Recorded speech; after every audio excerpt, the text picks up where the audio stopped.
যারা পৃথিবীতে 4টা গুনাহ করে, হে আমার ভাই, ওরে আমার মা, ওরে আমার বোন, কান করে শোনেন। 1 নম্বর গুনাহ করে মানুষের পেছনে গীবত করে করে করে করে করে করে করে করে কষ্ট দেয়।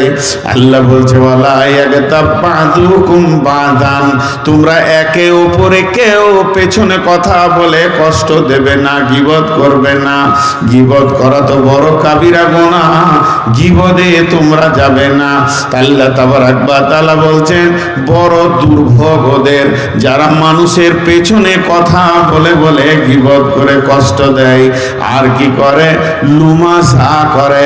শুধু হুমাজা করে না, লুমাজা করে। হুমাজাতিল লুমাজা, লুমাজা মানে সমাজে মানুষের সামনে কথা বলে অপমান করেও কষ্ট দেয়। এই জায়গাটা একটু বুঝাবো। মানুষ কিন্তু 1-2 করে উঠতে শুরু করেছে।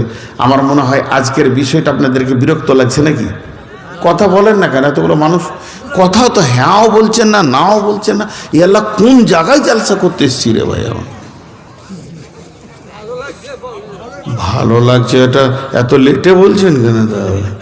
সিজার করা ছেলে নাকি গো? হ্যাঁ বা হ্যাঁ, নর্মাল হয়নি? এত জিজ্ঞেস করছি, আপনাদের বিষয়টা খারাপ লাগছে? তাহলে তো সুবহানাল্লাহ, মেয়েরা ওই দিক থেকে বলছে যে খারাপ লাগছে। কঠিন ব্যাপার। ওর জবানকে বন্ধ করবে। আহা, ওর খালা, ওর জবান এত জোর যে স্টেজ পর্যন্ত আসছে। খালুকে পেলে 2টো জিলাপি খাইতাম। খালু যে কি কষ্টতে আছে বুঝতে পারছি। আরে ওর জান জ্বলে কয়লা হয়ে গেছে। এতক্ষণ খালু ঘুমার চকা এখানে পাঠিয়ে দিয়েছে যে খানিক ওইদিকে চেঁচিয়ে আসবে। আমি ঘুমিয়ে সারা জীবন পাই না তোকে নিয়ে ঘুমাতে। এত জবান শক্ত। তো হুমাজা আর লুমাজা এই 2টো জিনিসকে দেখাচ্ছি। একটা আমাকে দিয়ে দেখাচ্ছি। আমার পেছনে কয়েকটা লোক কথা বলছে। নূর মোহাম্মদ এরকম, নূর মোহাম্মদ সুদ খায়, নূর মোহাম্মদ চোর, নূর মোহাম্মদ লুচ্চা, পেছনে গাদা গাদা কথা বলছে। এগুলো শুনছি আর মনে কষ্ট হচ্ছে। 1 নম্বর। আর লুমাসা কাকে বলে? একটা লোক বলছে আমি ওকে ভয় করি নাকি, খালি আসতে দে। আমি গাড়ি থেকে নামছি, বলছি সুদ করে এসছে, সবারই সামনে বলছে। এটা হলো লুমাজা। পেছনে কথা বলে গীবত করা হুমাজা, আর সামনে সামনে মানুষকে অপমান করা হলো লুমাজা। আর 2টো গুনাহ কি? আল্লাযী জামা মালাও ওয়া আদ্দাদা, আর যারা মালকে জমা করে রাখে, গুনে গুনে গুনে গুনে গুনে গুনে রাখে আমি কত টাকার মালিক, এই একটা গুনাহ। আর 4 নম্বর গুনাহ, সে ধারণা করে হাসাবু আন্না মালাহু আখলাদা, আমার মাল আমাকে কোনোদিন ছেড়ে চলে যাবে না, আমার সঙ্গী চিরদিন থেকে যাবে। তাহলে 4টা গুনাহ। মানুষের পেছনে কথা বলে যারা গুনাহ করে, মানুষের সামনে সামনে অপমান করে যারা গুনাহ করে, আবার মানুষকে যারা কষ্ট দেয়, আর মালকে গুনে গুনে যারা জমা করে, আর এই ধারণা করে আমার মাল আমার সঙ্গী হবে, কোনোদিন সঙ্গী ছাড়া হবে না। আল্লাহ এবার ভাষাটা কি বলছেন? কাল্লা লা ইউমবাদান্না ফিল হুতামা ওয়া মা আদরাকা মাল হুতামা, কখনোই নয় এদেরকে আমি হুতামা নামে জাহান্নামে দিব। হুতামা আবার কি? কে তোমাকে জানালো হুতামাটা কি? সঙ্গে সঙ্গে আল্লাহ বলছেন নারুল্লাহিল মুকাদা, এটা হচ্ছে আল্লাহর প্রজ্বলিত আগুন। এই আগুনটা কাঠের আগুন, এটা কয়লার আগুন, এটা ডিজেলের আগুন, এটা পেট্রোলের আগুন, এটা কেরোসিনের আগুন, এটা হলো কি আপনার গ্যাসের আগুন। পৃথিবীর যত রকম আগুন আছে সব ফেলিওর হয়ে যাবে। ওই আগুনটা হলো আল্লাহর আগুন। আল্লাহর আগুন কেমন? আল্লাহ বলবে ধর তো ধরবে, আল্লাহ বলবে ছাড় তো ছাড়বে। সেই নারুল্লাহিল মুকাদা, এই আগুনটাতে ওকে দেওয়া হবে। ওই আগুনের আরো একটা গুণ, পৃথিবীর আগুন আমার চামড়াকে পোড়াবে, মাংস পোড়াবে, আস্তে আস্তে আমার হাড্ডি পোড়াবে। রগ হাড় যদি আগুন লেগে যায়, কলিজাতে যদি মানুষের আগুন পৌঁছিয়ে যায় তাকে কেউ বাঁচাতে পারবে না। আমার আল্লাহ বলছেন হুমাজা লোমাজা যারা করে, মানুষের পেছনে যারা গীবত করে, নিজের জবানকে ব্যবহার করে, যারা জীবকে নোংরা ভাবে ব্যবহার করে, আমি আল্লাহ তাদের গায়ে শুধু আগুন জ্বালাবো না, আল্লাতি তাত্তালিউ আলাল আফইদা, আমার এই আগুনটা তার কলিজাকে, তার হৃৎপিণ্ডকে, লাংসকে, তার সমস্ত ভিতরকেও জ্বলাবে, তার হাড়ে এবং মাংসে রন্ধে রন্ধে আগুন চলবে। তখন তাকে কোথায় রাখবো? আল্লাযী আত্তালিউ আলাল আফইদা ইন্নাহা আলাইহিম মুসাদা, সেদিন তাকে মজবুত করে বাঁধা হবে, ফি আমাদিম মুমাদ্দাদা, বড় বড় খাম্বাতে বেঁধে তার ভিতরে আমি আগুন চালাবো। আমার নাম আল্লাহ, আমি আল্লাহ তাদেরকে কোন রকমই মাফ করব না। শুধু এই কথা বলার কারণে কত কঠিন আযাব দেখেন। জীব জীব বড় খতরনাক, জীব বড় খতরনাক, এত জীব কঠিন জিনিস। রাস্তায় দুজনকে দেখে নিল, ধারণা খালি চিন্তা, উল্টা পাল্টি কথা বলে বলে গীবত করে। জি ভাই, এখন আল্লাহ তাবারক ওয়া তাআলা কি বলছেন? যে এই জীবকে তোমরা কন্ট্রোল করো। বিসমিল্লাহির রহমানির রহিম। ইয়া আইয়ুহাল্লাযীনা আমানুত্তাকুল্লাহা ওয়া কুলু কাওলান সাদীদা, কুলু কাওলান সাদীদা ইসলিহ লাকুম আ'মালাকুম, ইসলিহ লাকুম আ'মালাকুম ওয়া ইয়াগফির লাকুম যুনুবাকুম, ওয়া ইয়াগফির লাকুম যুনুবাকুম, ওয়া মান ইউতি'ল্লাহা ওয়া রাসূলাহু ফাকাদ ফাযা ফাওজান আযীমা। কি বললেন? আল্লাহ তাবারক ওয়া তাআলা বলছেন, গোলাম রে, হে ইমানদারের দল, খবরদার তোমরা মিথ্যা কথা বলবে না, কাউকে গালিগালাজ দেবে না, জবানকে অপব্যবহার করবে না। কুলু কাওলান সাদীদা, সত্য নরম ভদ্র কথা ব্যবহার করো। যখন তুমি সত্য নরম ভদ্র কথা ব্যবহার করবে তখন কি হবে? ইসলিহ লাকুম আমালুকুম, ইসলিহ লাকুম আমালুকুম, তখন তোমার গোটা বডিতে যত আমল আছে ধীরে ধীরে সব সহি হয়ে যাবে, কোনো আমলটা নষ্ট হবে না। হাত নিজের জায়গায় চলে আসবে, পা নিজের জায়গায় চলে আসবে, শরমগা বিবেক বুদ্ধি দিল আর তোমার শরীর গুনাহ করবে না। ইসলিহ লাকুম আমালুকুম আমালুকুম ওয়া ইয়াগফির লাকুম যুনুবাকুম, আল্লাহ তোমার জীবনের সমস্ত গুনাহকে মাফ করে দেবেন। ওয়া মান ইউতি'ল্লাহা ওয়া রাসূলাহু ফাকাদ ফাযা ফাওজান আযীমা। ওয়া মান ইউতি'ল্লাহা, এরপরে যে আল্লাহ এবং রাসূলের ইতাআত করবে, ফাকাদ ফাযা ফাওজান আযীমা, সে সব থেকে সফল কাম হয়ে যাবে, বড় সফল কাম হবে। তাহলে কঠিন জায়গা হলো কিয়ামত, কঠিন জায়গা হলো হাসরের ময়দান, কঠিন জায়গা হলো কবর এবং পুলসেরাত।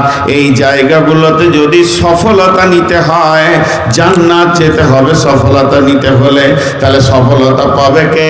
যে জবানকে কন্ট্রোল করবে আমার আল্লাহ আল্লাহ বলেছেন সত্য কথা বলবে, ভদ্র কথা বলবে, নরম কথা বলবে। আর যখন জবানকে মানুষ কন্ট্রোল করবে তখন তার দ্বারা কি হবে বন্ধুরে? আমার রব বলছেন ইসলিহ লাকুম আমালুকুম, তার শরীরের আমলগুলো সহি হয়ে যাবে। ওয়া মাইয়ুতিল্লাহ ওয়া রাসূলাহু, সে আল্লাহ এবং রাসূলের ইতাআতে পড়ে যাবে। আর যখন সে আল্লাহ এবং রাসূলের ইতাআতের গণ্ডিতে রাস্তাতে চলবে তখন তার কি হবে? সে ফাকাদ ফাজা ফাওজান আযীমা। একটা উদাহরণ দিব। চোখটা হলুদ, পায়ের তলা হলুদ, হাতের তলা হলুদ, গোটা বডিটা হয়ে গেছে হলুদ। থুতু ফেলছে তাও মনে হচ্ছে হলুদের গুঁড়ো, পেচ্ছাপ করছে তো হলুদ।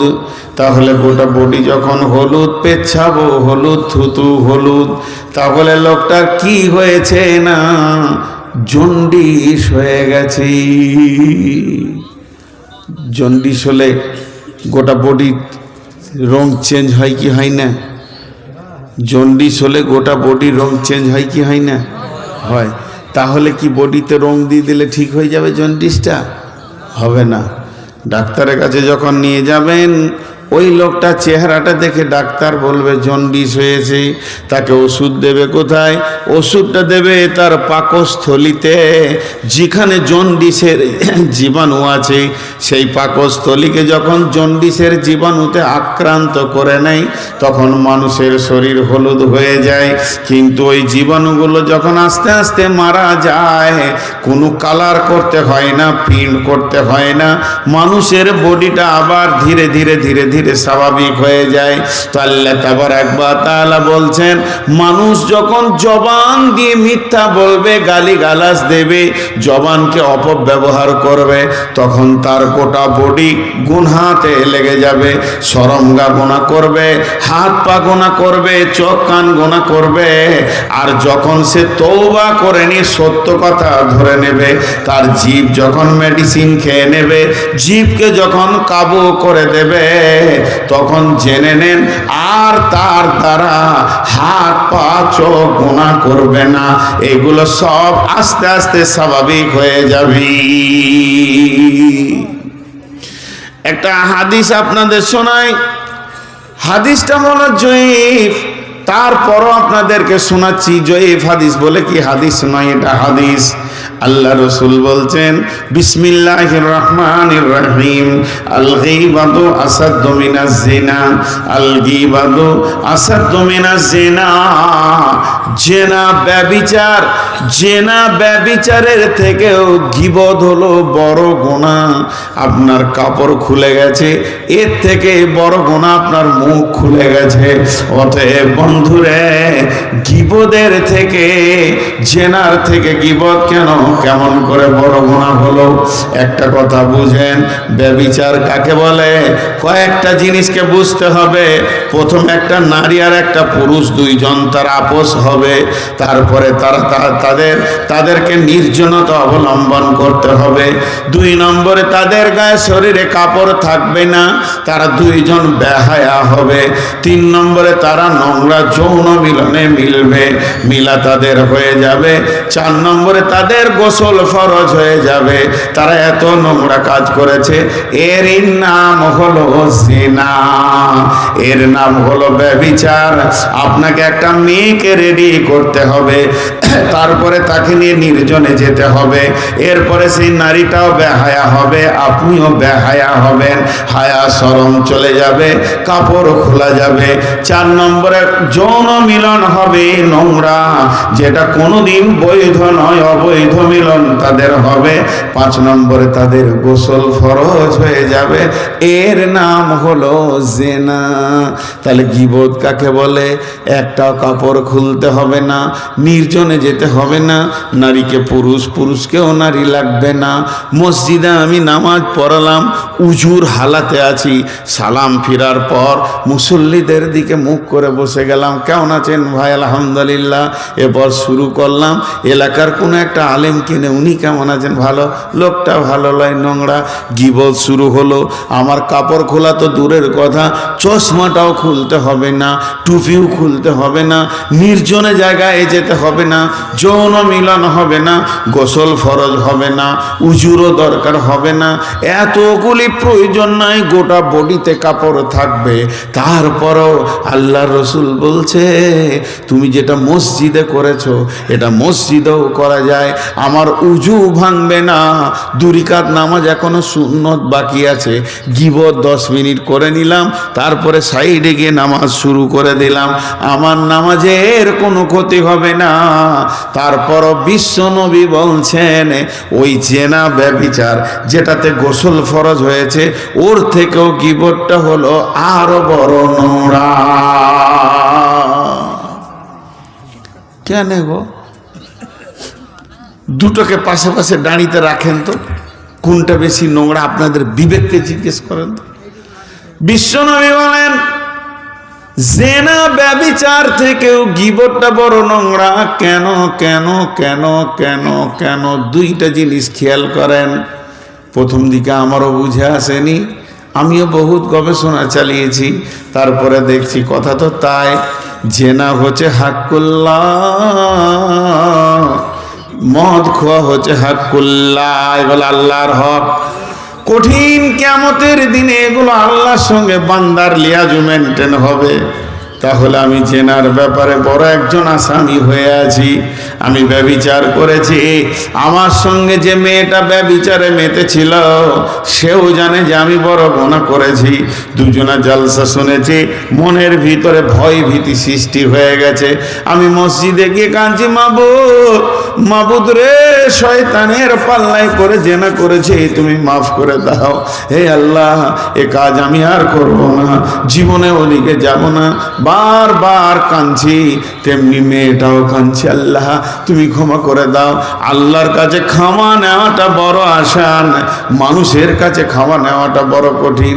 একদিন আল্লাহ মাফ করে দিলেন, আমার মাফ হয়ে গেল। মাফ হবে না এ কথা কেউ বলতে পারবে না, আর মাফ হবেই এ কথাও কেউ বলতে পারবে না। কারণ আল্লাহ তাবারাক ওয়া তাআলা এখনো আমাদের জন্য তওবার দরজা খুলে রেখে দিয়েছেন। তার মানে মাফের একটা রাস্তা আছে। আমার জেনার গুনাহটা মাফ হয়ে গেল, কারণ এটা আল্লাহর সঙ্গে লিয়াজু মেনটেন করতে হবে, আল্লাহর সঙ্গে এটা আপোস করতে হবে। কিন্তু গীবতটা আমি নই, গীবতটা আল্লাহর সঙ্গে কেঁদে হবে না। আমি যার বিরুদ্ধে কথা বলেছি তার কাছে আমাকে তওবা করতে হবে। এবার আমি কার বিরুদ্ধে বলেছি? আমি ইনার বিরুদ্ধে বলেছি, লোকটা খারাপ, ভালো নয়, তাহলে ওনার কাছে আমাকে মাফ চাইতে হবে।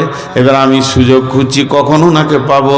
আবার নদিয়াতে আমার ডেট পড়েছে, ভদ্রলোককে আমি পেয়ে গেছি, সাইডে হাতটা ধরে টেনে নিয়ে চোখের পানিতে কাঁদছি আর বলছি, ভাই আপনি যদি মাফ না করে দেন আমি জাহান্নামে চলে যাব, আপনি আমাকে ক্ষমা করে দেন। কি হয়েছে?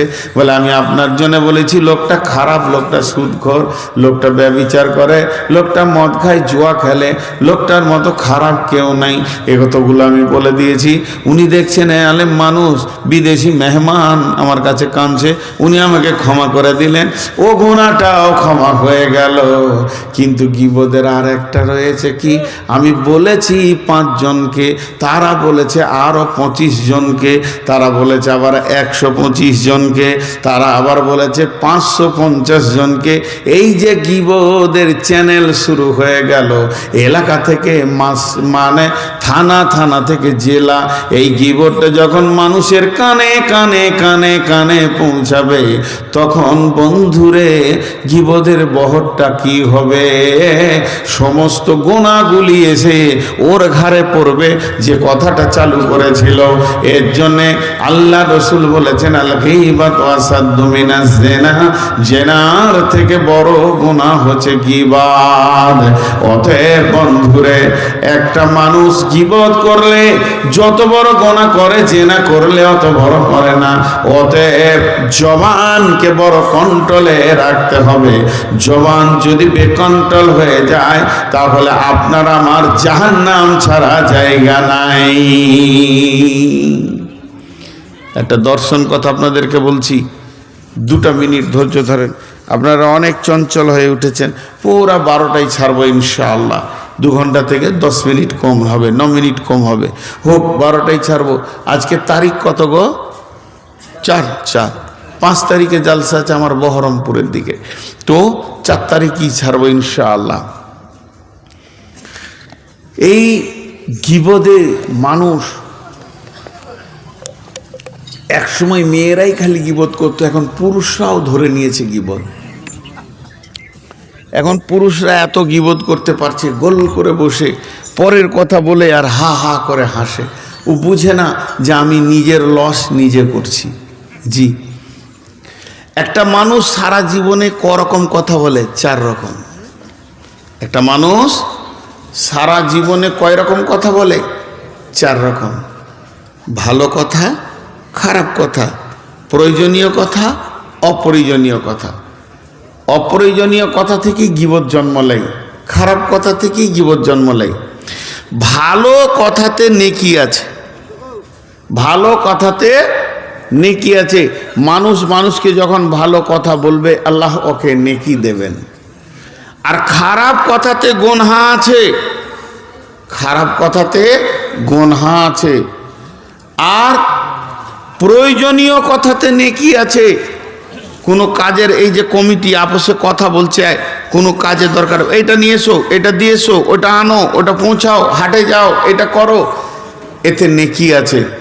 আর অপ্রয়োজনীয় কথা যারা ভ্যাদ ভ্যাদ ভ্যাদ ভ্যাদ ভ্যাদ ভ্যাদ ভ্যাদ ভ্যাদ করে বকে, কথার মেশিন আছে কিছু, চায়ের দোকানে বসে থাকবে আর কোথাও থাকবে, অতিরিক্ত কথা যারা বলে, এটা গুনহা আছে, এটা গুনহা আছে। কেন?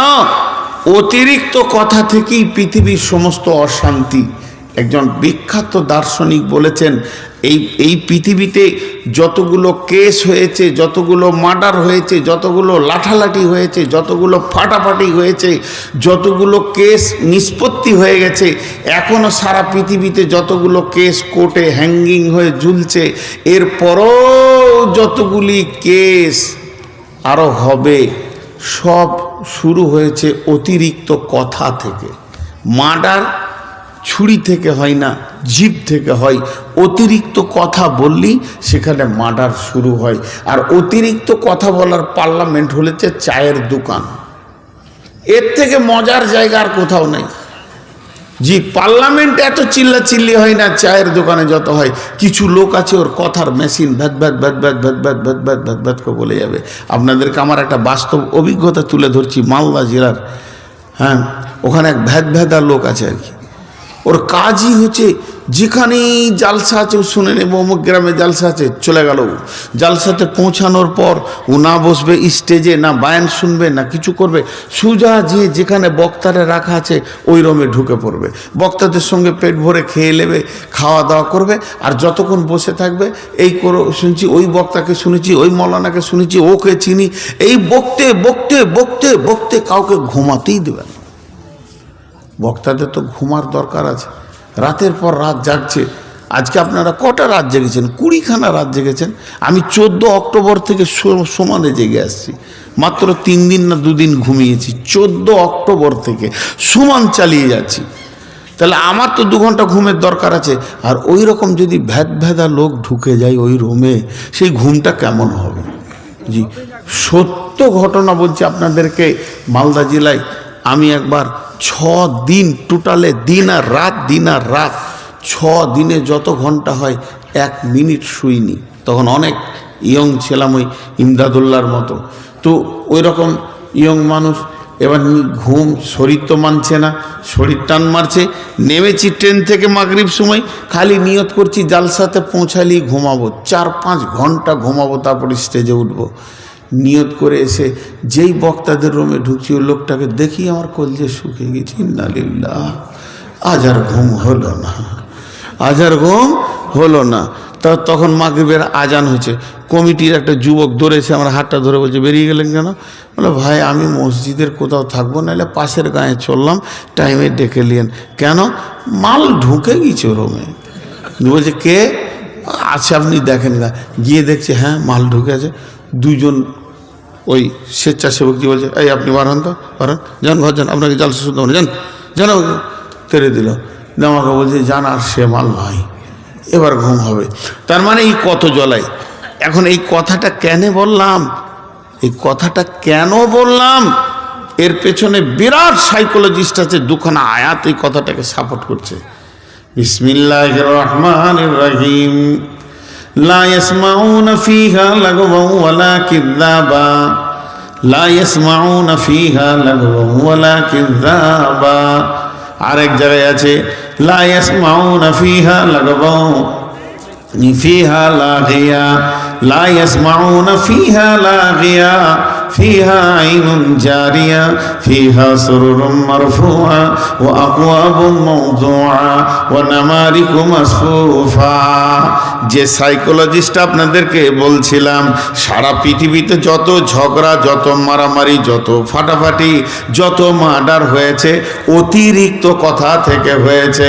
প্রয়োজনীয় কথা, ভালো কথা থেকে মার্ডার হবে না।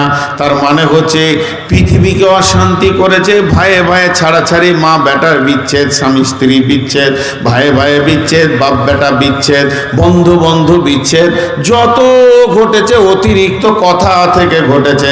ওর নিষ্পত্তি যদি বার করতে যায়, ওকে যদি ঠিক মতো তদন্ত লাগানো যায়, তো দেখা যাবে অতিরিক্ত কথা থেকে ঘটনাগুলি ঘটেছে। আর আমার আল্লাহ বলছেন লা ইয়াসমাউ ফিহা লাগিয়া। এখন যদি আপনাদেরকে একটা করে কাগজ দিই, এরকম একটা করে কাগজ দিই আর একটা করে কলম দিই, দিয়ে বলি ভাই আপনারা 5টা করে ফলের নাম লিখবেন, এখানে সিরিয়াল দেন, number 1, number 2, number 3, number 4, number 5, 5টা ফলের নাম লেখেন। সবারই এক হবে না। আমি 1 নম্বরে দিব আমকে, 2 নম্বরে দিব পেয়ারাকে, 3 নম্বরে দিব মুসাম্মিকে। তার মানে আমি যেটাকে সব থেকে ভালোবাসি আম, আপনি যাকে ভালোবাসেন তাকে 1 নম্বরে দেবেন। বিভিন্ন রকম হয়ে যাবে। তাহলে জান্নাতে কি কি নিয়ামত আছে, আপনি বলবেন আমাকে এই নিয়ামতটা ভালো লেগেছে, আমি বলবো আমাকে এটা ভালো লেগেছে, আর কেউ বলবে আঙ্গুরকে ভালো লেগেছে, কেউ বলবে মাছের কলিজা খাওয়ানো হবে ওটাই ভালো লেগেছে। বিভিন্ন রকম মনের মনস্কামনা রয়েছে। তবে জান্নাতকে যিনি বানিয়েছেন, যিনি আমাদের রব, তার চয়েসের ওপরে আর কারো চয়েস হতে পারে না। সে আল্লাহকে জিজ্ঞেস করি, আল্লাহ জান্নাতের সব থেকে বড় নিয়ামত কি? তা আমার রব সূরা গাসিয়াতে জান্নাতের 6খানা নিয়ামতের কথা বলেছেন, 6খানা নিয়ামতের কথা বলেছেন। কি বলেছেন? ফি জান্নাতিন আলিয়া লা তাসমাউ ফিহা লাগিয়া ফিহা আইনুন জারিয়া ফিহা সুরুরুম মারফুআ ওয়া আকওয়াবুম মাওদুআ ওয়া নামারিকু মাসফুফা ওয়া জারাবিয়্যুম মাবসুসা। 6টা বলেছেন। আর একবার বলছি, ফি জান্নাতিন আলিয়া লা তাসমাউ ফিহা লাগিয়া ফিহা আইনুন জারিয়া ফিহা সুরুরুম মারফুআ ওয়া আকওয়াবুম মাওদুআ ওয়া নামারিকু মাসফুফা ওয়া জারাবিয়্যুম মাবসুসা। আল্লাহ জান্নাতের নিয়ামত সূরা গাসিয়াতে 6খানা বলেছেন। তার মধ্যে 1 নম্বরে কি বলেছেন দেখেন, লা তাসমাউ ফিহা লাগিয়া। ওরে আমার গোলামের দল, জান্নাতের ভিতরে অতিরিক্ত কথা শুনতে পাবি না। ওরে আমার গোলামের দল, জান্নাতের ভিতরে অতিরিক্ত কথা শুনতে পাবি না। এখন আমি আমার আল্লাহকে বলবো, আল্লাহ রে আমাকে তো খাওয়ার কথা কিছু বললেন না। যদি বলতেন আপেল আছে, আঙ্গুর আছে, খেজুর আছে, বেদানা আছে, তাহলে মনটা শান্তি হতো। না পোশাকের কথা বলেছেন, না খাওয়ার কথা বলেছেন। শোনার কথাটা কি এমন নিয়ামত। তার মানে এই শান্ত পৃথিবীকে অশান্তি করেছে যারা ভ্যাদ ভ্যাদ করে বেশি বকে, জীবকে অতিরিক্ত ব্যবহার করে, তারা পৃথিবীর সুখটাকে শেষ করে দিয়েছে। এই রকম ভেদ ভেদানি মালকে আমার রব জান্নাতে জায়গা দেবে না, জান্নাতে ঠিকানা দেবে না। তাই আমার আল্লাহ বলেছেন, ওই জান্নাতের ভিতরে তোমরা যখন যাবে, যারা অতিরিক্ত জিভ চালিয়েছে তাদেরকে জান্নাতে দেখতে পাবে না। বুঝেছেন? একবার হ্যাঁ না বলেন। আমার কথা আপনাদের বুঝে এসছে? আল্লাহু আকবার। অনেক লেটে হ্যাঁ বলছেন। জি, অতিরিক্ত কথা। একটা বড় দেগ নিয়ে চাপিয়ে দেন গ্যাসের ওপরে, দাও দাও দাও দাও করে জ্বলছে, 10 কেজি খাসির মাংস এনেছেন জুত করে রান্নার নিয়তে, কিন্তু সর্ষের তেল বলছে ঢুকবো, বাবুর্চি বলছে ঢুকো, সোয়াবিনের তেল বলছে ঢুকবো, ঢুকো, পাম তেল, ঘি ঢুকো, অসুবিধা নাই, কিন্তু কিরোসিন বলছে ঢুকবো। খবরদার, তুমি ভিতর নষ্ট করে দেবে বাবা। জি, ধনে মরিচ লঙ্কা গুঁড়ো জিরে সব বলছে ঢুকবো, ঢুকে যাও। নিম পাতা বলছে ঢুকলে হতো, জায়গা হবে না। তেমনি জান্নাতটা হলো বড় সুখের একটা পরিবেশ। এখানে যারা অতিরিক্ত পৃথিবীতে কথা বলে মানুষকে অশান্তি করেছে, এরা কোনোদিন জান্নাতে যেতে পারবে না। আল্লাহ বলবে ঢুকে দেখ, ওই মাল আর নাই। তোদের পাড়াতে যে মালটা ছিল গোটা গাঁকে চালাতো মানুষের পেছনে কথা বলে, তাকে আর পাবি না, আমি তাকে ঢুকতে দিইনি। এটা শান্ত পরিবেশ। এই জন্য জীবকে বড় কন্ট্রোল, জীব বড় কন্ট্রোল। আজ আমাদের জীব কন্ট্রোল না থাকার কারণে অনেক কিছু হয়ে গেছে। আল্লাহ তাবারাক ওয়া তাআলা বলছেন বিসমিল্লাহির রহমানির রহিম, ওয়া ইযা কুলতুম ফা'দিলু ওয়ালাউ কানা দা কুরবা ওয়া বিআহদিল্লাহি আওফু যালিকুম ওয়াসাকুম বিহি লাআল্লাকুম তাযাক্কারুন।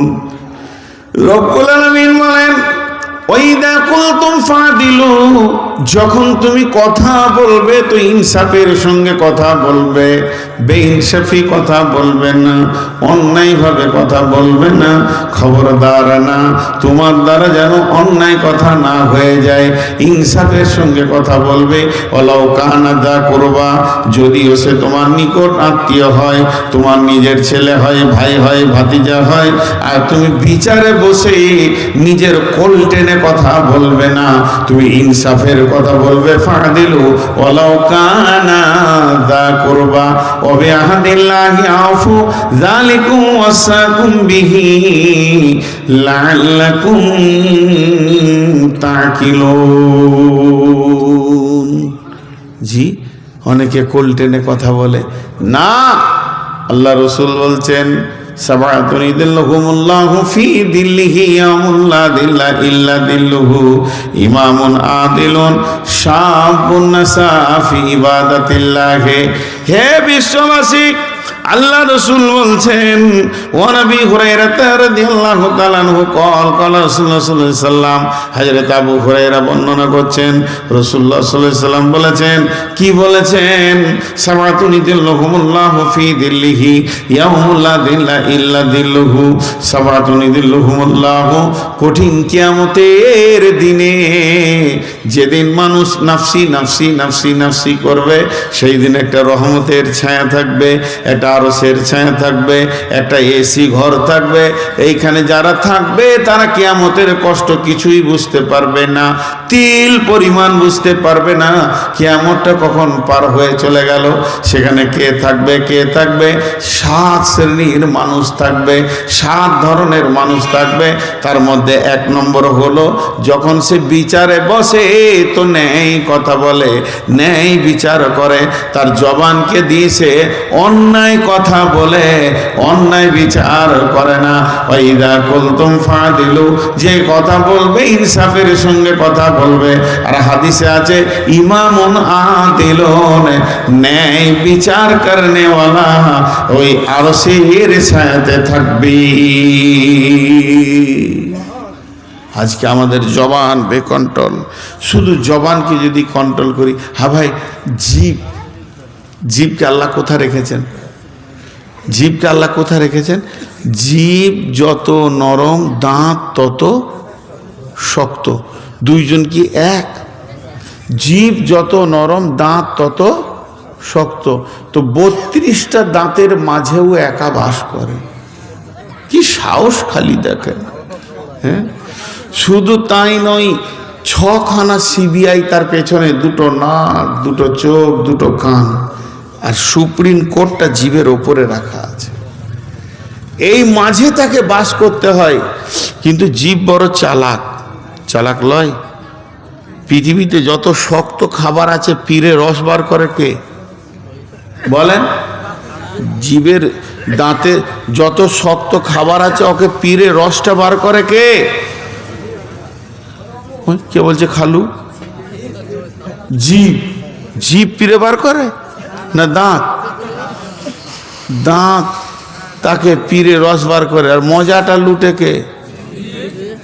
দেখ কত চালাক, সারা জীবন এদেরকে লিভার খাটিয়ে নিলে, এরা খেটে মরলো, ও খেয়ে মরলো। জীব এমন জিনিস, কিন্তু তারপরও দাঁত বলে না, দাঁত কোনোদিন বলে না যে তুই খেয়েই গেলি, কিছু মেহনত করলি না। কেন বলে না? জীব আবার জানে যে দাঁত এত মেহনত করে, এই জন্যে জীব দাঁতকে ভালোবাসে। কি করে বুঝবেন ভালোবাসে? দাঁত যদি কষ্ট পায়, জীব শান্তি পায় না। দাঁতের ফাঁকে কিছু ঢুকে গেলে জীব বারে বারে খবর নেয়। জি, বারবার খবর নেয় কি নেয় না? ব্রেনকে বলে তাড়াতাড়ি বার কর, আমার প্রতিবেশী কষ্ট পেয়েছে, সারা জীবন আমাকে পিরে পিরে খাওয়ায়, রস বার করে, ও কষ্ট পাবে, এটা আমি সহ্য করব না। যতক্ষণ মাল না বের হবে ততক্ষণ জীব খোঁজ নিবে, খালি বের হলো।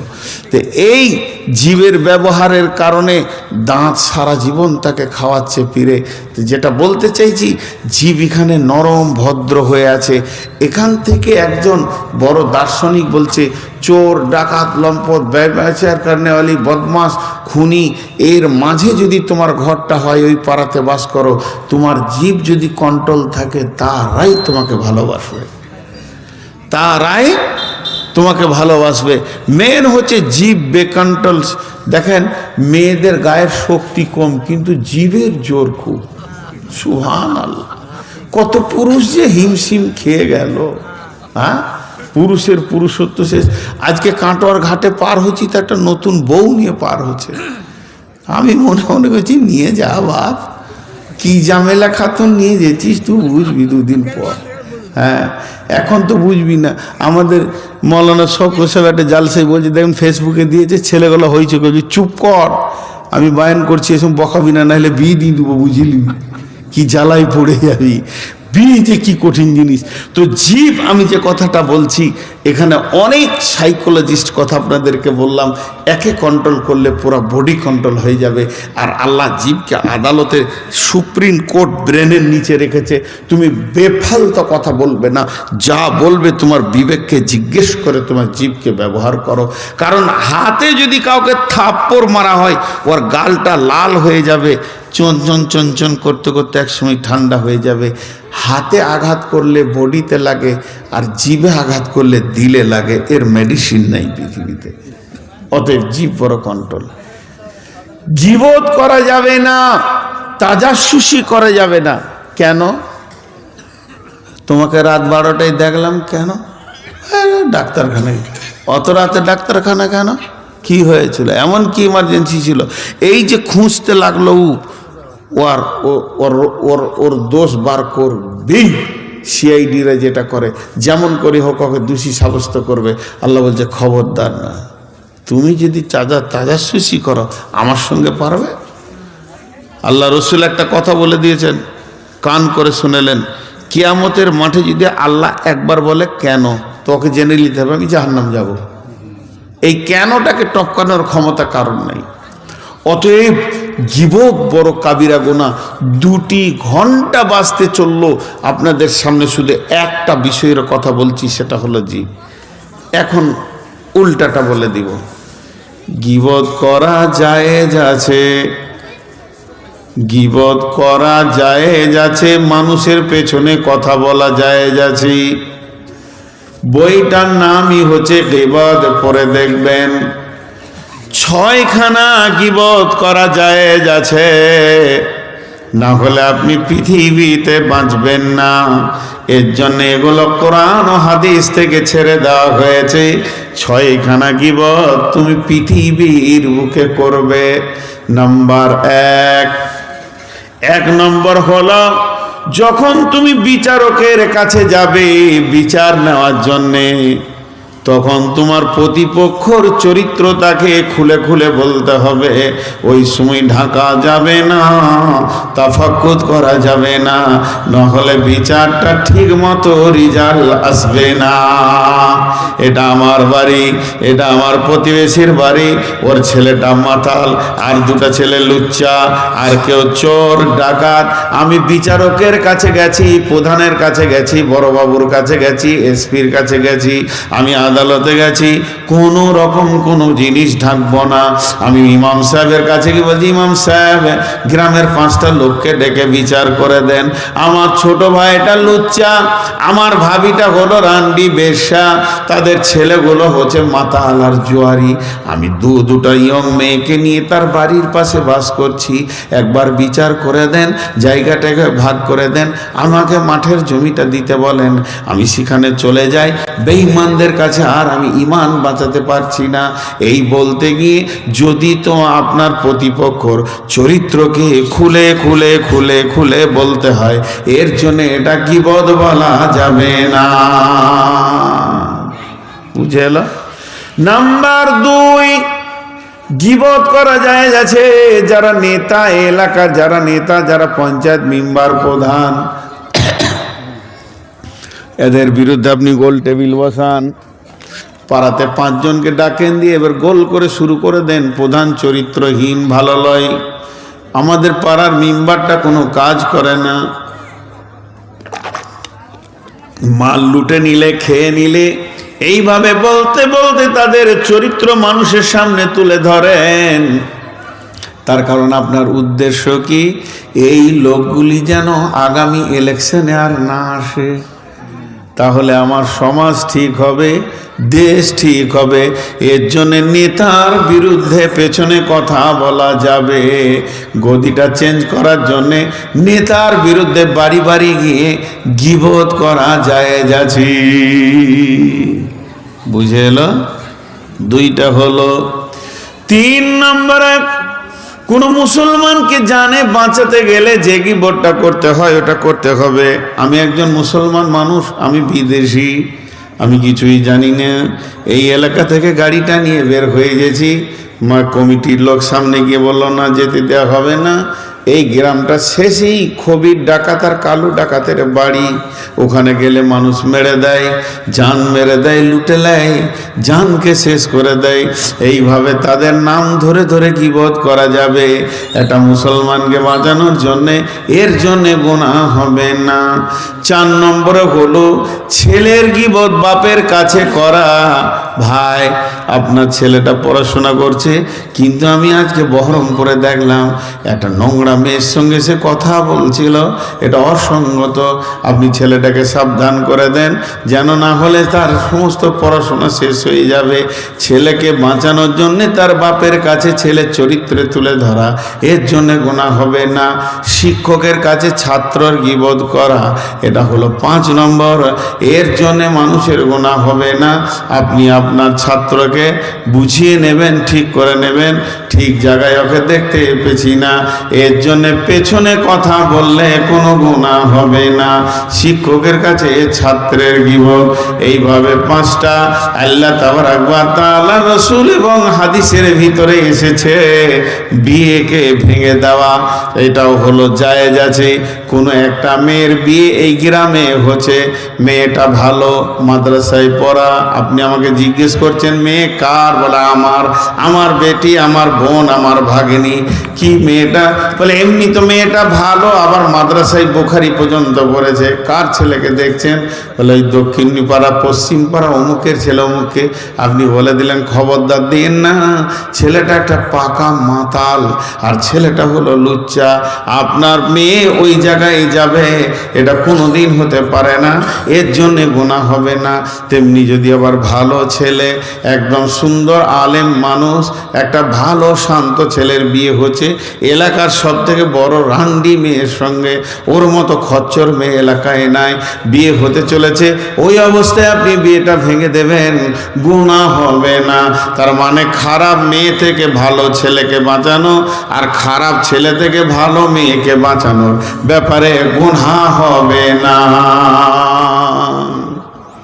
আল্লাহ বলছেন জবান এমন একটা জিনিস, আজকে আমরা জবানকে নিয়ে কিছুই মনে করি না, ছুরির মতো জবানকে চালিয়ে যাচ্ছি। বিসমিল্লাহির রহমানির রহিম। ইয়া আইয়ুহাল্লাযীনা আমানু ইজতানিবু কাসীরাম মিনাজ জান্নি, হে ঈমানদারেরা তোমরা বাঁচো বাঁচো ধারণা থেকে নিজেকে বাঁচাও, নচেৎ তোমার দ্বারা গীবত হয়ে যাবে। জি ভাই, আজকে আমরা কত শত মানুষের পেছনে কথা বলে নিয়েছি। এখানে যতগুলি লোক বসে আছেন যারা চলে গেল, একটা কথা বলেন, আমি যার বিরুদ্ধে কথা বলেছি আর সেটা ফিরিয়ে আনা যাবে? মনে আছে? তার কাছে মাপ চাইতে পারবো? কোনো দিন চেয়েছি? যদি চেয়েছি তো ভালো। এর জন্যে আমি আপনাদেরকে বারবার একটা কথা বলছি যে জবান কন্ট্রোল তো বডি কন্ট্রোল। আর আল্লাহ তাবারাক ওয়া তাআলা শুধু জবানকে কেন্দ্র করে কত গুরুত্ব দিয়েছে, কত গুরুত্ব দিয়েছে। কিন্তু আজকে আমাদের জবান শেষ হয়ে গেছে, আমরা জবানকে ঠিক রাখতে পারিনি। জিভ ঠিক থাকলে সব ঠিক হয়ে যাবে, গোটা বডি ঠিক হয়ে যাবে। কিন্তু আমাদের জিভ ঠিক নাই, আমরা শেষ করে দিয়েছি, গীবত করে করে করে করে করে করে জিন্দেগিকে বরবাদ করে দিয়েছি। আচ্ছা ভাই, একটা সহজ কথা বলি, হাদিসের মধ্যে আছে যে কিয়ামতের মাঠে যখন বিচার হবে তো বান্দা বলবে, আল্লাহ আমি এত নেকি করিনি, এত নেকি করিনি। ব্যাংকে অনেকে টাকা রাখে 20,000, 50,000, 70,000 আর 1 লাখ, 1,70,000। ও ঘরে হিসাব করছে 1,70,000 রেখেছে। এই রাখতে রাখতে 18 লক্ষ টাকা এক বছরে ব্যাংকে জমা করেছে। বাহ বাহ, ভালো কাজ করেছে। এক বছরে 18 লক্ষ টাকা ব্যাংকে জমা হয়ে গেল? বলে হ্যাঁ হয়ে গেল। গিয়ে যেদিন টাকা তুলতে যেছে বলছে মেন ব্যালেন্স কত রয়েছে ভাই? বলে ব্যান ব্যালেন্স আপনার আছে 23 লক্ষ। বলছে আমি তো খাতাতে দেখছি 18 লক্ষ। সুদ, সুদ অটোমেটিকভাবে ঢুকেছে, আপনাকে বলতে হয়নি। তো কিয়ামতের মাঠে বহু লোকের পাহাড় পাহাড় গুনাহ হারিয়ে যাবে আর নেকির পাহাড় লেগে যাবে। তা আল্লাহকে বলবো, আল্লাহ আমি এত নেকি তো করিনি, গুনাহগুলো কই? আল্লাহ বলবে, গোলাম অমুক তোমার বিরুদ্ধে কথা বলেছে, তোমার পেছনে কথা বলেছে, গীবত করেছে, সেই দিন আমি আল্লাহ তোমার নেকিকে, তোমার গুনাহকে তার নেকির সঙ্গে ট্রান্সফার করে দিয়েছি। তোমার গুনাহগুলো তার খাতায় চলে গেছে আর তার নেকিগুলো তোমার খাতায় চলে এসেছে। অতএব তুমি নেকি না করেও গাদা নেকি দেখছো, আর গুনাহ না করেও তুমি গুনাহ করেও গুনাহগুলো তুমি হারিয়ে ফেলেছো। এর জন্য গীবত এত নোংরা জিনিস। আমার আল্লাহ বারবার সাবধান করেছেন, জবানকে কন্ট্রোল করে। জি ভাই, দেখছেন, উঠিয়েন না কেউ। আর 5 মিনিট আপনাদের সঙ্গে কথা বলে বিদায় নিব। দেখেন 8 বার না 5 বার খেয়েছি এইটুকু পানি। আসলে পানি খাচ্ছি না, পানি জিভে দিচ্ছি। 490 সুগার হলে ওর মানুষের জিভটা কেমন হবে? শুকিয়ে যাচ্ছে ভাই আমার। তো আমি অনেক অসুস্থর ওপরেও আমি তো ভেবেছিলাম যে খালি একবার বলে দেখ, আসতে হবে না। তো আলহামদুলিল্লাহ পরে নিব, তো হলো না। অনেক চেষ্টা করলাম, যখন আমি ডেট নিই এতটা সুগারের পরিমাণ ছিল না। একসঙ্গে দোয়া পড়ে উঠব, আমার টোটাল বক্তব্যটা খালি একবার আমি ঝালিয়ে নিব, যে একসঙ্গে উঠব ইনশাআল্লাহ। কিছু বলছেন নাকি? আল্লাহু আকবার। টোটাল বক্তব্যটা আপনারা 5টা মিনিট টাইম দেন। আমি শুরু করেছি বক্তব্যটা কি দিয়ে, যে আল্লাহ তাবারাক ওয়া তাআলা আমার বডিতে, আমার দেহে যতগুলো পার্টস আছে তার থেকে বেশি ফেরেশতা রেখে লক্ষ্য করে দিয়েছে আমার জীবের উপরে। তাহলে জীব বড় ডেঞ্জারাস, জীব বড় খতরনাক। এবং আল্লাহ তাবারাক ওয়া তাআলা জীবকে বারবার কন্ট্রোল করার কথা বলেছেন, বারবার কন্ট্রোল করার কথা বলেছেন। আর আল্লাহ বললেন, তোমার জীব তখনই বেশি চালু হয়ে যাবে যখন তুমি ধারণা খুব খারাপ করবে, মানুষের প্রতি ধারণা খারাপ করে জীবটাকে তুমি বেশি নোংরা করে দিও না। ধারণা যখনই তুমি করবে ধারণা এমন একটা চাবি যে জীবকে খুলে দেয়। আল্লাহ কত বড় মেহেরবান, পৃথিবীর সব প্রাণীর জীবকে বন্ধ করে রেখে আমাদের জীবকে খুলে দিয়েছে, কিন্তু নোংরা করার জন্য নয়। একজন বড় আল্লাহর ওলি বলছে, একটা হলো ডাস্টবিন, একটা হলো ফুলদানি। ফুলদানিতে ফুল থাকবে, ডাস্টবিনে নোংরা থাকবে। তুমি কি মুখটাকে ফুলদানি করতে চাও না ডাস্টবিন করতে চাও? ডাস্টবিন যদি করতে চাও তাহলে হারাম খাও আর নোংরা ভাষা ব্যবহার করো, নোংরা ভাষা। শুধু তাই নয়, নোংরা ভাষাতে তোমার কি হবে, তোমার জীবের ওপর দিয়ে চলে যাবে। তাই এই জন্যে তুমি যে মুখটাকে ফুলদানি করো, মিষ্টি কথা বলো, নরম কথা বলো, ভদ্র কথা বলো, আর হালাল খাও। জীব এত নোংরা, আল্লাহ বলছে ধারণা করলেই তোমার জীব খুলে যাবে। জীব থেকে তুমি নিজেকে বাঁচাও। আর মানুষের সামনে পেছনে যদি কথা বলো তো তোমার জন্য অয়েল জাহান্নাম আছে। সেই জাহান্নামটা কেমন? কাল্লা লাইম বাদান্না ফিল হুতামা। সেই হুতামাটা কেমন? নারুল্লাহিল মুকাদা, আল্লাহর প্রজ্বলিত আগুন। সেখানে তোমাকে দীর্ঘ সময় থাকতে হবে। মুসলিম শরীফের একটা হাদিস আছে, এটা ইসলামিক খুতবার মধ্যে এনেছেন। কি এনেছেন? যে জাহান্নামের ভিতরে 4 শ্রেণীর লোক এত জোর তোলপাড় করবে, গোটা জাহান্নামকে তোলপাড় করে দেবে। অন্য জাহান্নামীরা আল্লাহকে বলবেন, আল্লাহ ওদেরকে সরিয়ে দাও, নাহলে আমাদেরকে সরিয়ে দাও, আমাদেরকে অন্য জাহান্নামে দাও, নেই ওদেরকে অন্য জাহান্নামে দাও। সেই 4 শ্রেণীর মধ্যে সবকটাই জীবের আসামি। বিশ্বনবী বলছেন, নাম্বার 1, পেটের ভিতরে নারী ভুঁড়ি কিছুই থাকবে না, কলিজার ঝাল সহ সবগুলি বেরিয়ে চলে আসবে। পেট ফেঁসে পায়খানা রাস্তা দিয়ে বেরিয়ে চলে আসবে, কিংবা পেট ফেঁসে বেরিয়ে চলে আসবে। ওগুলো ছিঁড়ে যাবে না, কেটে যাবে না, ওই আগুনের ভিতরে ওগুলোকে নিয়ে টানাটানি করবে, হিচড়া হিচড়ি করবে। কেন কেন কেন? লোকটা হলো মালমার বুঝেন? পরের মাল মেরে রেখেছে, দাঁড়িতে খচ করে মেরে দিলে। জি, আমি তাই মনে মনে করি যে ডিলারদের অবস্থা কি হবে, ডিলারদের অবস্থা কি হবে? জি, লোকটা হলো মালমার, এদের এই শাস্তি হবে। বিশ্বনবী বলছেন, নাম্বার 2 একটা লোক আছে, এটাও হলো পেটের রোগের লোক। নাম্বার 2, একটা লোককে আগুনের সন্দুকে ভরে আগুনের বিছানা লেপ দিয়ে চাবি মেরে দেয়া হবে। গোটা সন্দুকটা নিয়ে সে জাহান্নামের ভিতরে চিৎকার করবে, তোলপাড় করবে। লোকটিকে সুদখোর। নদিয়া খুব ভালো জিনিস, এখানে সুদেরও লোক নাই, আর নেতাগুলোও ভালো। আপনারা বললেন, খুশি হলাম। সুদখোর।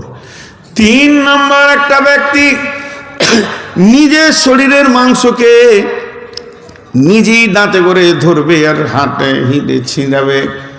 লোকটিকে পৃথিবীতে সে মানুষের পেছনে কথা বলে বলে গীবত করেছে, নিজের শরীরের মাংসকে টেনে ছিঁড়ে শেষ করে দেবে। আর 4 নম্বর একটা লোক, ওই লোকটিকে কান করে শুনেন মা আমার, বোন আমার, আর পৃথিবীর লোক, ওরে আমার ভাইরে কান করে শোনেন, তার মুখ দিয়ে ঝর্ণা ঝরবে। ওটা পানির ঝর্ণা নয়, ওটা রক্ত পুঁজের ঝর্ণা হবে। এত গন্ধ হবে, অন্য জাহান্নামীরা গন্ধটা নিতে পারবে না, আর বলবে আল্লাহ ওকে সরিয়ে দাও, নচেত আমাদেরকে সরিয়ে দাও। আল্লাহ তাবারক ওয়া তাআলা, রাসূল বলছেন, ওই লোকটিকে এমন গুনাহ করেছে যার মুখ দিয়ে ঝর্ণা ঝরছে।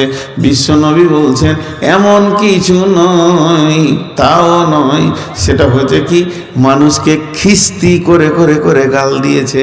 নোংরা নোংরা ভাষা, খিস্তি করে করে করে করে গাল দেয়।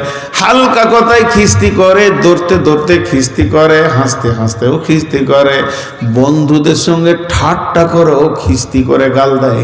যার মুখ দিয়ে ফাহেসা কথা বের হবে, যার মুখ দিয়ে নোংরা কথা বের হবে, ওর মুখ দিয়ে রক্ত পুঁজ বের হবে। জি ভাই, আপনারা 1 মিনিট টাইম দেন, 1 মিনিট। আমি অনেক বড় রোগী, 490 সুগার, মানে বুঝেন কেমন অবস্থায় আছি। আর পরপর রাতগুলো যাচ্ছি, মাঝে মাঝে 2-1টা জালসাকে ফোন করে বলছি, মনে হয় আপনাদেরটা হবে না নাকি গো? তার মানে খালি আবার বল যে না হবে না, আমিও জানে বেঁচে যাই। তো সবাই খালি বলছে হবে। তো দোয়া করেন। আর এই কটা দিন, এই মাসের শেষ পর্যন্ত জালসা আছে, তারপরে রোজাতে জালসা নিয়ে রোজার পরে কয়েকটা আছে।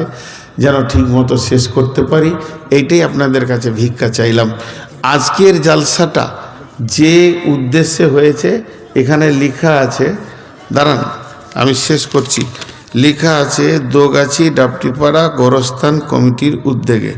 গোরস্থান কমিটি, আল্লাহু আকবার, গোরস্থান কমিটি কি করে এখানে? গোরস্থান কমিটি আমাদেরও আছে, কারণ গোরস্থানকে বাড়াতে হবে, রক্ষণাবেক্ষণ করতে হবে। তো কবর কমিটি, বাংলাদেশে একটা জালসায় গিয়েছিলাম, তো লিখেছে গোরস্থান কমিটি। তা বলে আপনাদের সাথে আজরাইলের কোনো সম্পর্ক আছে নাকি? গোরস্থান কমিটি বলছে, তোরা হাসছে। আমি বললাম যে কবরের উন্নতি কল্পে জালসাটা হয়েছে, তো কবরের উন্নতি পিস্তল কিনেন, মার্ডার করেন, কবর বাড়তেই থাকবে, এর থেকে সহজ উন্নতি আর কি আছে নাকি বলেন? তো গোরস্থানের কমিটি না, আমি জিজ্ঞেস করলাম যে আপনি কে? বলছে আমি গোরস্থানের সভাপতি। বললাম তাহলে আজরাইল কি বার আসে গো, আপনার সাথে কোনো কথা হয় না?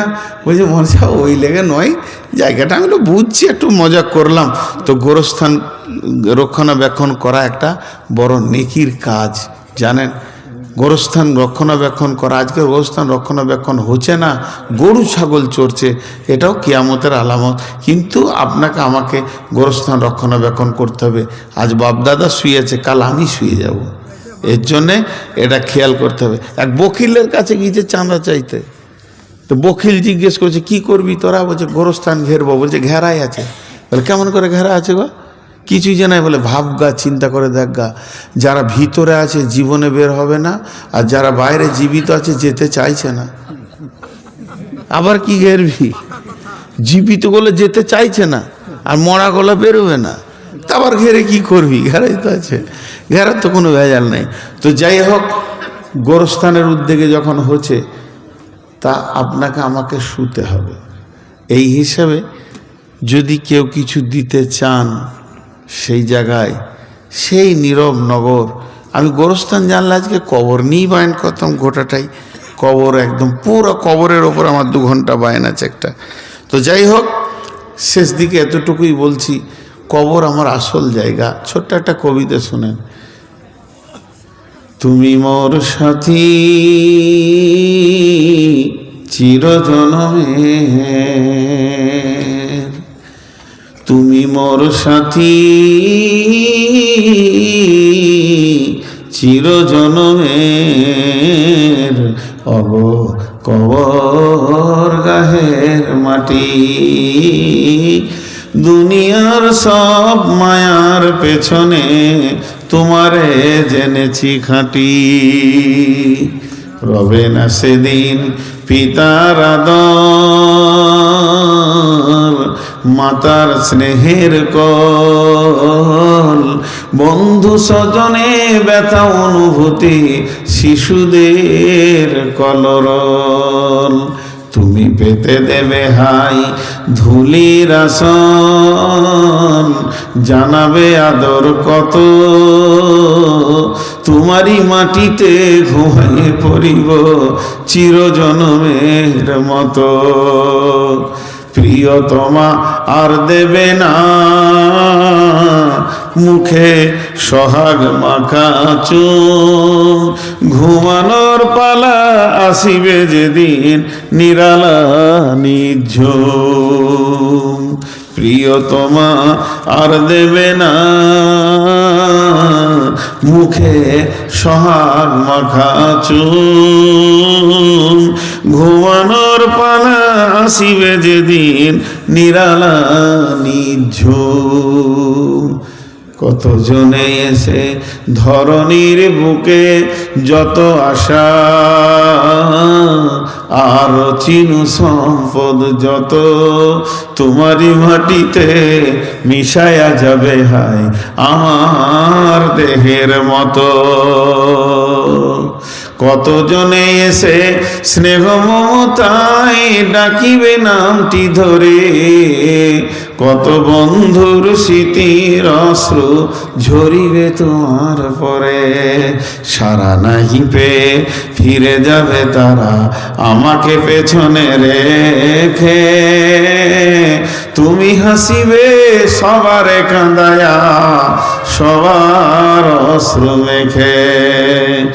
একটি সকাল একটি বিকাল কাটেনি যাদের ছাড়া, ভাবিতে পারিনি কেমন এতে হয় পর হয়ে যাবে আজ তারা।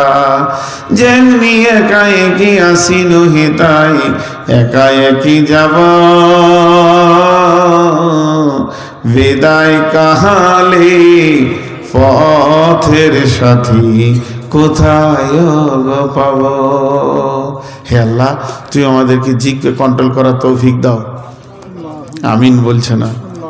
হে আল্লাহ, তুই আমাদেরকে ক্ষমা করো, মাফ করো। ই আল্লাহ, আর গীবত করবো না, তুমি আমাদেরকে মাফ করে দাও। ই আল্লাহ, আজকে যারা গোরস্থানে দান করেছেন তাদের দানকে তুমি কবুল করে নাও। শেষবারের মতো আপনাদেরকে বলছি, আমি বসে থাকছি 1 মিনিট, আপনারা উঠবেন, 10টা টাকা হলেও দিয়ে যান শেষবারের মতো। জি, সকলে বলি 10টা টাকা হলেও দিয়ে যান, 10টা টাকা হলেও। আল্লাহ আমাদের শোনা বলার থেকে বেশি করে আমল করার তৌফিক দান করেন। বলেন আল্লাহ আমিন বলেন। আহা, কোন জায়গায় এসেছি। জি জি, মৌলানা নূর মোহাম্মদ সাহেব বহু দামি দামি কথা বললেন। আল মুসলিম মান সালিম আল মুসলিমুনা মিন লিসানি ওয়া ইয়াদিহি, বুখারী, মুসলিম, তিরমিজি, মিশকাত। পূর্ণ মুসলমান ওই যারা হাতের দ্বারায় মুখের দ্বারায় আরেক মুসলমান আঘাত আর কষ্ট পাবে না। পায়নি।